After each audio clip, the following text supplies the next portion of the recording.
Assalamualaikum warahmatullahi wabarakatuh. Perkenalkan, nama saya Sucia Sepan, NIM 2030502159, kelas 252 PPE, mata kuliah pengantar psikoterapi, dosen pengapu Hajendra Wijaya SAG MPDI. Oke, baiklah, di sini saya akan memaparkan atau hasil PowerPoint dari saya yang berjudul Teori Gestalt, yaitu konsep dasar teori Gestalt, unsur-unsur terapi, munculnya gangguan, tujuan terapi dan peran terapi, teknik dan prosedur terapi. Baik, yang pertama, konsep dasar teori Gestalt.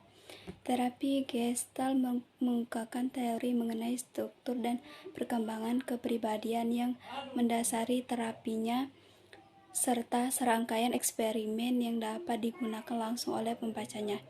Menurut Peirce, terapi Gestalt sifatnya eksistensial dan sesuai dengan ilmu pengetahuan dan alam semesta.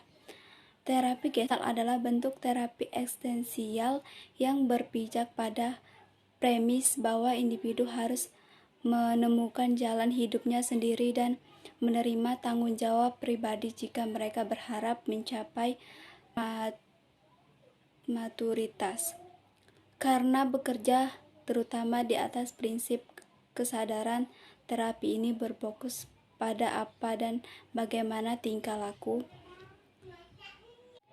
dan pengalaman di sini dari sekarang dengan memadukan mengintegrasi bagian-bagian kepribadian yang terpecah dan tidak diketahui. Pandangan tentang manusia. Pandangan Gestalt tentang manusia berakal ada filsafat eksistensial dan fenomenologi. Selanjutnya, unsur-unsur terapi atau munculnya gangguan. Muncul akibat perasaan tidak nyaman, frustasi pada pasien sehingga mengalami gangguan post-traumatik. Tujuan terapi 1. Membantu klien agar dapat memperoleh kesadaran pribadi, memahami kenyataan atau realitas, serta mendapatkan insight secara penuh. 2. Membantu klien menuju pencapaian integritas kepribadiannya.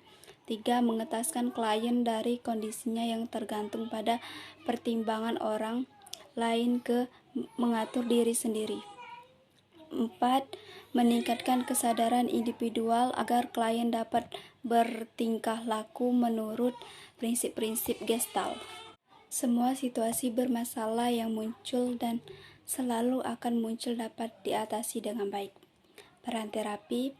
Peran terapi adalah memberikan perhatian pada bahasa tubuh klien untuk menarik perhatian pada bahasa non-verbal klien.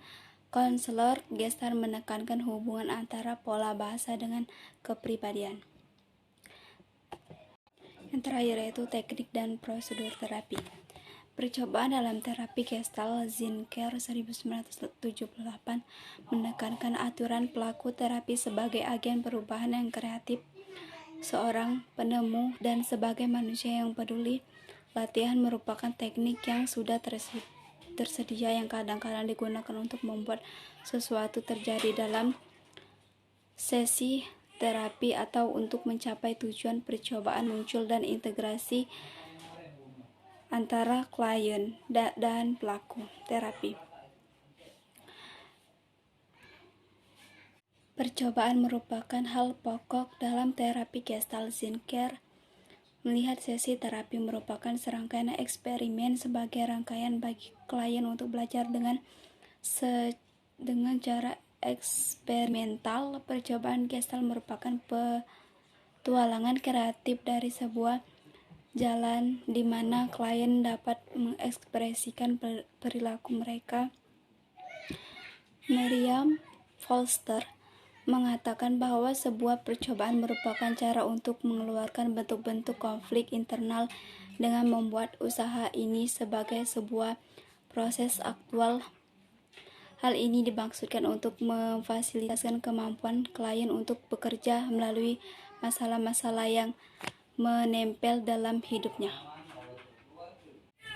Persiapan klien untuk percobaan Gestalt. Hakikatnya, konselor itu membangun hubungan dengan klien mereka supaya klien bisa merasa cukup percaya untuk ikut serta dalam pembelajaran dalam percobaan Gestalt ini.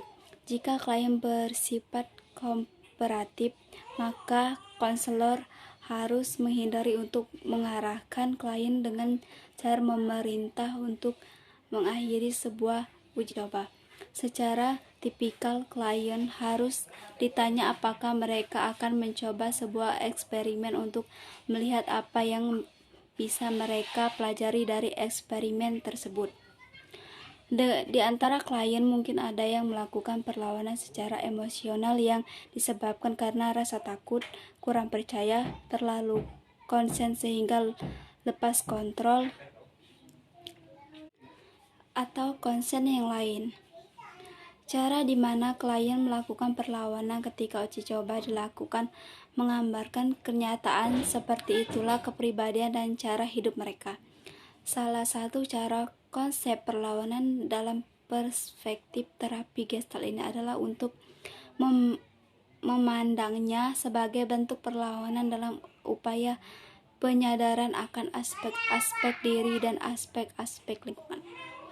Oke, baiklah, mungkin itu saja penyampaian atau hasil PowerPoint dari saya. Maaf jika masih ada salah kata.